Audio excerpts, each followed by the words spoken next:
मृत्युलोक में भ्रमण करने की इच्छा करके एक समय श्री भूतनाथ भगवान भोलेनाथ माता पार्वती के साथ मृत्युलोक में पधारे। भ्रमण करते करते दोनों विदर्भ देशांतर्गत अमरावती नाम की अति रमणीक नगरी में पहुंचे।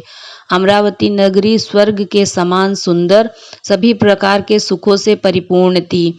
उसमें वहां के महाराज द्वारा बनाया हुआ अति रमणीक शिवजी का मंदिर भी था। भगवान शंकर माता पार्वती के साथ उस मंदिर में निवास करने लगे। एक समय माता पार्वती भगवान भोलेनाथ को प्रसन्न देख मनोविनोद करने की इच्छा से बोली, हे महाराज, आज तो हम दोनों चौसर खेलेंगे। शिव जी ने प्राण प्रिया की बात को मान लिया और चौसर खेलने लगे। उसी समय मंदिर का पुजारी ब्राह्मण मंदिर में पूजा करने आया।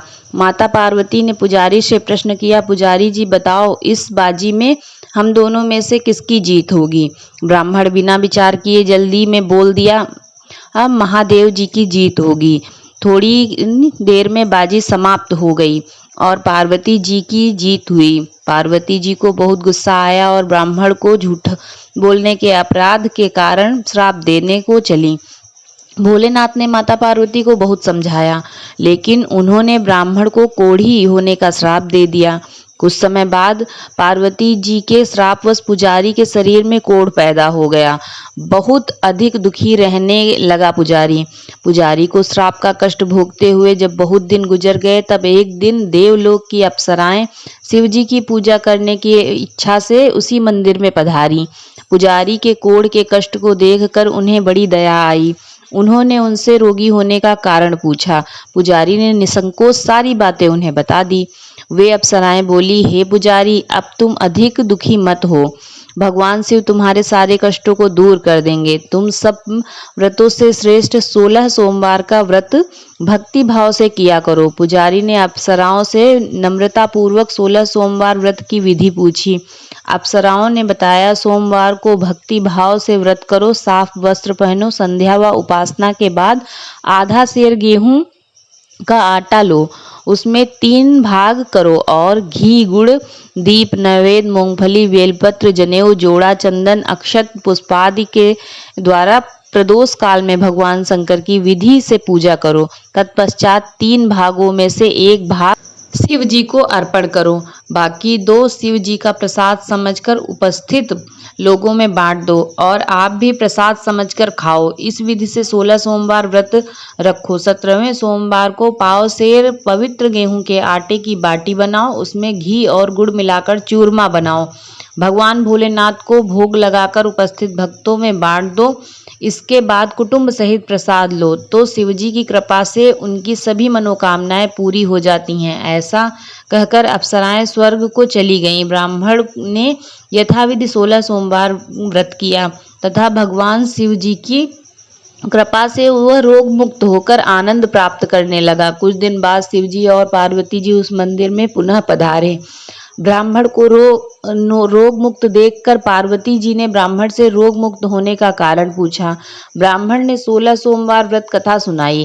पार्वती जी बहुत प्रसन्न हुई। ब्राह्मण से व्रत की विधि पूछी और स्वयं व्रत करने का संकल्प किया।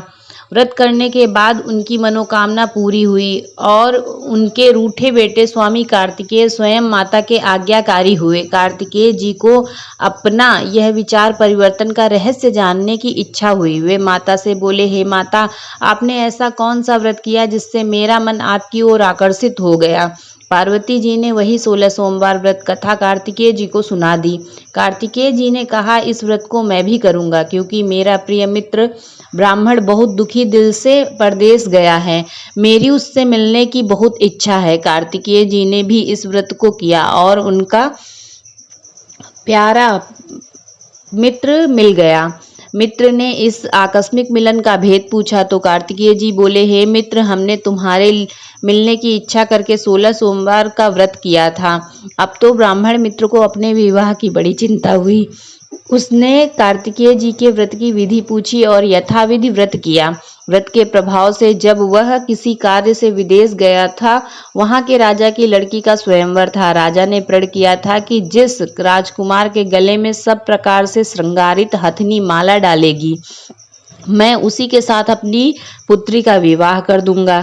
शिवजी की कृपा से वह ब्राह्मण भी उस स्वयंवर को देखने की इच्छा से राज्यसभा में पहुंचा हुआ था।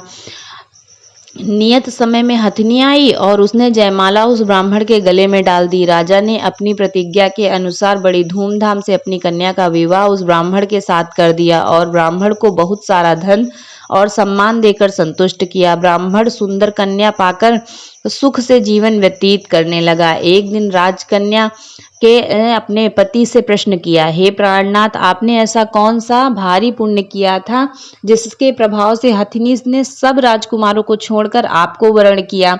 ब्राह्मण बोला, हे प्राण प्रिय, मैं अपने मित्र कार्तिकेय जी के कहने पर 16 सोमवार का व्रत करता था, जिसके प्रभाव से मुझे तुम जैसी रूपवान पत्नी की प्राप्ति हुई। इस व्रत की महिमा सुनकर राजकन्या को बड़ी हैरत हुई। वह भी पुत्र की कामना करके इस व्रत को करने लगी। शिव जी की दया से उसके गर्भ में एक अति सुंदर, सुशील, धर्मात्मा और विद्वान पुत्र उत्पन्न हुआ। माता और पिता उस देवपुत्र को पाकर अत्यधिक प्रसन्न हुए और उसका लालन पालन अच्छी प्रकार से करने लगे। जब पुत्र समझदार हुआ तो एक दिन उसने अपनी माता से प्रश्न किया, हे माँ, तुमने ऐसा कौन सा तप किया था जिसके प्रभाव से मेरे जैसा पुत्र तुम्हारे गर्भ से उत्पन्न हुआ? उसकी माता ने 16 सोमवार के व्रत की कथा को पुत्र को सुनाया। पुत्र ने सब तरह के मनोरथ पूरे करने वाले इस सरल व्रत को सुना तो वह भी राज अधिकारी बनने की इच्छा से 16 सोमवार व्रत को यथाविधि करने लगा। व्रत शुरू करने के बाद एक देश के वृद्ध राजा के दूत ने आकर राजकन्या के लिए उसे वरण किया। राजा ने अपनी बेटी का विवाह ऐसे सर्वगुण संपन्न ब्राह्मण युवक के साथ करके बड़ा सुख प्राप्त किया। वृद्ध राजा के देवांगत हो जाने के बाद इसी ब्राह्मण को सिंहासन पर बैठाया गया, क्योंकि दिव्यांगत राजा के कोई भी पुत्र नहीं था। राज्य का उत्तराधिकारी होकर भी वह 16 सोमवार व्रत को निरंतर करता रहा। जब 17वां सोमवार आया तो वह विप्रपुत्र ने अपनी प्रियतमा से पूजन सामग्री लेकर शिव पूजा के लिए शिवालय में चलने को कहा, परंतु उसकी पत्नी ने उसकी आज्ञा की परवाह नहीं की। दास दासियों द्वारा सब सामग्री शिवालय में भिजवा दी, परंतु स्वयं नहीं गई। जब राजा ने शिव पूजा समाप्त किया और आकाशवाणी हुई, हे राजा, आप अपनी पत्नी को राजमहल से निकाल दें, नहीं तो यह तेरा सर्वनाश कर देगी। यह आकाशवाणी सुनने के बाद राजा के आश्चर्य का ठिकाना नहीं रहा। उसने मंत्री गृह में आकर अपने सभासदों को बुलाकर कहा, मंत्रियों, मुझे आज शिवजी की आकाशवाणी हुई है कि राजा, तू अपनी इस रानी को राज्य से निकाल दे, नहीं तो यह तेरा सर्वनाश कर देगी। राज्य के मंत्रियों और सभासदों आदि सब विस्मित हो दुख में डूब गए, क्योंकि जिस कन्या के कारण उन्हें राज्य मिला था, राजा उसी को निकालने की बात कह रहा था। यह कैसे हो सकता था?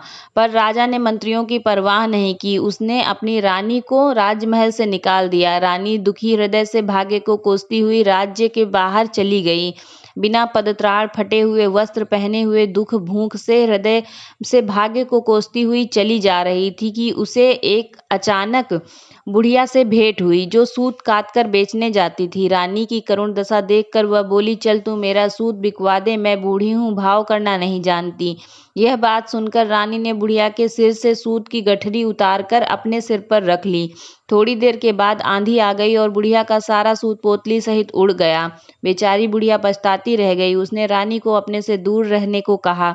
इसके बाद रानी एक तेली के घर गई तो शिव जी के प्रकोप के कारण तेली के सभी मटके उसी क्षण चटक गए।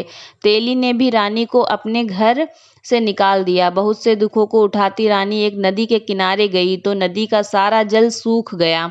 उसके पश्चात रानी एक जंगल में गई, जहाँ मानसरोवर से ये पानी पीने लगी तो उसके हाथ का स्पर्श होते ही सरोवर का नीलकमल के समान जल असंख्य कीड़ों मकोड़ों होकर गंदा हो गया। रानी ने भाग्य पर दोषारोपण करते हुए उसी जल को पीकर पेड़ की शीतल छांव में विश्राम करना चाहा, परंतु वह जिस पेड़ के नीचे विश्राम करती, उस पेड़ के सारे पत्ते तुरंत टूटकर गिर जाते। वन सरोवर जल की ऐसी दशा देखकर गांव चराते ग्वालों ने अपने पुजारी जी से, जो इस जंगल में स्थित मंदिर के पुजारी थे, यह बात आकर बताई। गोसाई जी जी के आदेशानुसार ग्वाले रानी को पकड़कर गोसाई जी के पास लाए। रानी की मुख कांति और शरीर शोभा देखकर गोसाई जी जान गए कि यह अवश्य ही कोई विधि की गति की मारी कुलीन स्त्री है।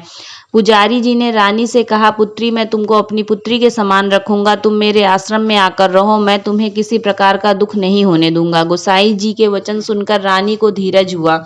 वह आश्रम में रहने लगी। रानी जो भी भोजन बनाती उसमें कीड़े पड़ जाते, जल भर कर लाती उसमें भी कीड़े पड़ जाते। रानी की यह दशा देखकर गोसाई जी बड़े चिंतित हुए और रानी से बोले, हे पुत्री, तुम्हारे ऊपर कौन से देवता का प्रकोप है जिससे तुम्हारी ऐसी हालत हुई। पुजारी जी की बात सुनकर रानी ने शिवजी महाराज के पूजन का बहिष्कार करने की बात बताई तो पुजारी जी शिवजी महाराज की अनेक प्रकार से स्तुति करते हुए बोले, हे पुत्री, तुम सब मनोरथ पूरे करने वाले 16 सोमवार व्रत को करो, उसके प्रभाव से इस कष्ट से मुक्त हो सकोगी।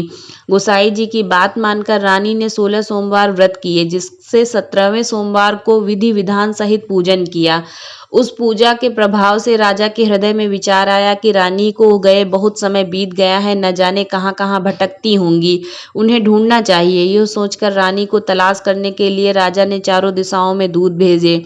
वे दूत रानी को तलाश करते हुए गोसाई जी के आश्रम पहुंचे। वहां रानी को पाकर उसने रानी को अपने साथ ले जाने का आग्रह करने लगे, परंतु गोसाई जी ने मना कर दिया। दूत चुपचाप वापस लौट आए और राजा को रानी का पता बताया। रानी का पता पाकर राजा गोसाई जी के आश्रम गए और उसने कहा, महाराज, जो देवी आपके यहाँ आश्रम में रहती है वो मेरी पत्नी है। शिवजी के प्रकोप के कारण मैंने उनको त्याग दिया था। अब मैं भोलेनाथ की कृपा से उन्हें लेने आया हूँ। कृपया मुझे अपनी पत्नी को अपने साथ ले जाने की आज्ञा दे। यह सुनकर गोसाई जी बहुत प्रसन्न हुए। उन्होंने रानी और राजा को साथ जाने की अनुमति दे दी।